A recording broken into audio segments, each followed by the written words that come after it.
का उद्देश्य यही है कि हम लोग जो पूर्व निर्धारित कार्यक्रम आगामी 20 मार्च 2023 दिन सोमवार को ऐतिहासिक विधानसभा घेराव का जो कार्यक्रम घोषणा किए थे उस कार्यक्रम को थोड़ा बहुत फेरबदल करते हुए वही दिन, वही तारीख, वही समय, स्थान को प्रतिस्थापित करते हुए यही मोराबादी मैदान के बापू वाटिका के समक्ष राज्य के पूरे तमाम हजारों हजार लाखों लाख युवा एकत्रित होंगे और यहाँ से एकत्रित होकर के मोराबादी से सीएम आवास तक अधिकार मार्च, अधिकार यात्रा करते हुए जाएंगे और आदरणीय सीएम साहब का आवास का घेराव करेंगे। हम लोग का स्थान प्रतिस्थापित करने का उद्देश्य यही है कि जब पिछला 21 दिसंबर को जब हम लोग विधानसभा का घेराव किए थे तो विधानसभा के अंदर सार्वजनिक तौर पर ऑन कैमरा माननीय मुख्यमंत्री कहे थे कि युवा जो मांगेगा वही देंगे और 1 महीने के अंदर झारखंड हित में नियोजन नीति लागू करके नियुक्ति प्रक्रिया शुरू करेंगे। और तब से आज हम बता देना चाह रहे हैं कि 1 महीना नहीं, 2 महीना नहीं, 3 महीना हो गया, लेकिन अभी तक नियोजन नीति के मामले पर कोई भी ठोस कदम नहीं उठाया गया है। और हम लोग का लगातार डिजिटल आंदोलन हो, फिजिकल आंदोलन हो, हर आंदोलन सफल होने के परिणाम स्वरूप सदन के अंदर के सत्ता पक्ष के विधायक हो या विपक्ष के विधायक हो, जो सरकार तो बोल रही है कि फेल हो गया है। कुछ फेल नहीं हुआ है, जांच करवाए।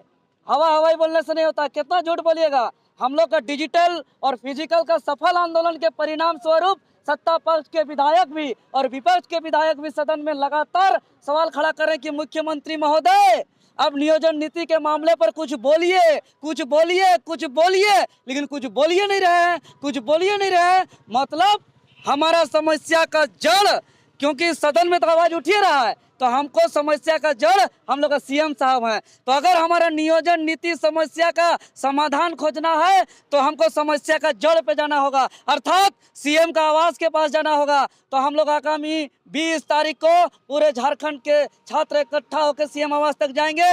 मैं आपके चैनल के माध्यम से राज्य के तमाम छात्र नौजवानों से अपील करना चाहता हूं कि हमें सीएम आवास के लिए हम लोग ने अपना आवेदन भी दे दिया है, परमिशन लेटर भी दे दिया है। आप लोग कितना भी व्यस्तता रहिए, कुछ भी काम करिए, किसी भी तरह का स्थिति परिस्थिति में रहिए, आपके पास खाने का हो या नहीं हो, आप पैदल आइए, साइकिल से आइए, गाड़ी से आइए, बस से आइए, किसी भी स्थिति परिस्थिति में आइए और हम लोग उस दिन समय 11 बजे यही बापू वाटिका पहुंच जाइए आगामी 20 मार्च 2023 को। और उस दिन छात्र को संबोधित करने के लिए, क्योंकि पूरे राज्य के छात्र आएंगे और उस दिन छात्र को संबोधित पूरे राज्य के तमाम आंदोलनकारी छात्र नेता मौजूद रहेंगे। उस दिन इस आंदोलन पे टाइगर जयराम महतो जी आएंगे, मनोज यादव जी आएंगे, मोतीलाल महतो जी आएंगे, योगेश भारती जी आएंगे, गुलाम हुसैन जी आएंगे, इमाम जी आएंगे, राजेश जी आएंगे, सत्यनारायण जी आएंगे और ऐसे और अनेकों जो है कि संजय महतो जी आएंगे। सब कोई बापू वाटिका के समक्ष खड़ा होने देगी। देखिए, ये हम कह देना चाहते हैं तमाम दर्शकों को कि हर आंदोलन को रोकने का प्रयास करता है, लेकिन हम लोग का इस बार का आंदोलन को यह तानाशाही सरकार पूरी तरह ध्वस्त करना चाहता है। ब्रेकेटिंग हर बार का आंदोलन में लगता है, लेकिन जिस दिन आंदोलन होता है उस दिन ब्रेकेटिंग लगता है। मैं बता देना चाह रहा हूं, पिछले अभी हम लोग का 3 दिन बाकी है और पिछला 3 दिन से हमारे हजारीबाग के साथियों को जो लीड करते हैं पुलिस के द्वारा फोन करके बुलाया जा रहा है। हमारा सरायकला, खरसवां, जमशेदपुर, गुमला, लोहरदगा, गोड्डा, देवघर, पलामू के छात्रों को मेरा फोन कर करके बुलाया जा रहा है कि नहीं जाना है, नहीं जाने देंगे। लेकिन हम कह देना चाहते हैं, अरे तानाशाही सरकार, इस बार आप कितनों ताकत लगा दीजिए, इस बार आप कितनों प्रशासन लगा दीजिए। युवा वो होता है, इसको पलटा दीजिएगा तो वायु होता है और वायु को कोई ताकत नहीं रोक सकता है। ये सरकार का तानाशाही रवैया और यहाँ का पुलिस प्रशासन तो का। उस दिन युवा हर हाल में सीएम आवास तक पहुंचेंगे, खिड़की से, दरवाजा से, वेंटिलेटर से घुस जाएंगे और वहाँ कहेंगे कि हमें नौकरी दीजिए, हमें नियुक्ति दीजिए। और हम लोग का जो उस दिन का डिमांड होगा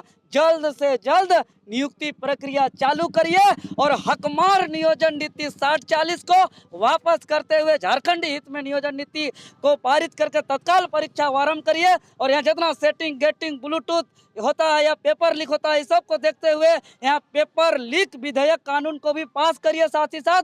और पारदर्शिता से जितने भी यहाँ बहुत कष्ट से जो लंबे समय से संघर्ष करते हुए पढ़ाई लिखाई करते हैं, तैयारी करते हैं, उसका जो सपना है उसका चकनाचूर मत करिए, उसको पढ़ने दीजिए। और जो है कि उसको अपना नौकरी जिसका जैसा योग्यता है उसका योग्यता के अनुसार उसको नौकरी देने का काम करिए। और यह एक आर पार का लड़ाई है साथियों। और तमाम छात्रों से मेरा और एक निवेदन होगा, कुछ सरकार का भाड़े का आईटी सेल कुछ गुमराह कर रहा है कि परीक्षा का नाम से तो नीति का नाम से, इस सब में दिग्भ्रमित नहीं होना है। सभी कोई को स्पष्ट रूप से कमर कस लेना है, ये मान के चलना है कि हम लोग का समस्या का, नियोजन नीति का, नियुक्ति प्रक्रिया का यह आर पार का निर्णायक लड़ाई है। क्योंकि यह बजट सत्र है, इसके बाद मात्र यह सरकार का अंतिम साल है। सरकार का अंतिम साल के बाद जो है कि कुछ दिन आएगा, फिर लोकसभा का चुनाव आ जाएगा, फिर विधानसभा का चुनाव आ जाएगा, फिर ये लोग को बहाना मिल जाएगा। और बहाना करने में लोग माहिर है, कभी G20 का बैठक का बहाना, कभी रामगढ़ उपचुनाव का बहाना, कभी सर्वदलीय बैठक का बहाना, कभी कैबिनेट बैठक का बहाना, तमाम तरह के बहाना इन लोग को चाहिए। मुख्यमंत्री आवास कितने संख्या में करना चाहिए आप लोग? ये लाखों लाखों की संख्या में होंगे दादा। यहाँ युवाओं की कोई संख्या नहीं होती है, युवाओं की कोई 1 2 3 4 5 6 7 8 1000 2000 5000 10,000 1 लाख 2 लाख का कोई गिनती नहीं होगा। यहाँ हजार लाख में आएंगे, यहाँ लाख में आएंगे। मैंने इस बार प्रशासन को आप लोग दम दिखाइएगा? बोल दिए तो युवा को पलटा दीजिएगा, वायु होगा। वायु को कोई प्रशासन कोई तंत्र आया नहीं है कि वायु को रोक दे। वायु को कोई नहीं रोक सकता है। ये आंधी तूफान होगा, भूकंप की तरह यहाँ कुछ करेंगे, सब ज्वालामुखी की तरह विस्फोट होकर के सब उस दिन आ जाएंगे यहाँ। और अपना जो लंबे संघर्ष कर रहे हैं छात्र नौजवान जो आंदोलन कर रहे हैं, इस बार आर और पार का होगा। नियोजन नीति लेके ही आप लोग लौटिएगा मुख्यमंत्री आवास से? एकदम लेके लौटेंगे, हम लोग सीधा उसके बाद पढ़ने के लिए चल जाएंगे, उसके बाद पढ़ाई करेंगे हम लोग चूंकि हम लोग का राजनीतिक नेतागिरी पक्ष विपक्ष के चक्कर में बीच में नहीं पिसाना है, नहीं फंसना है। शुद्ध रूप से हम लोग आंदोलन करना चाहते हैं और हम लोग आंदोलन को सफल करेंगे।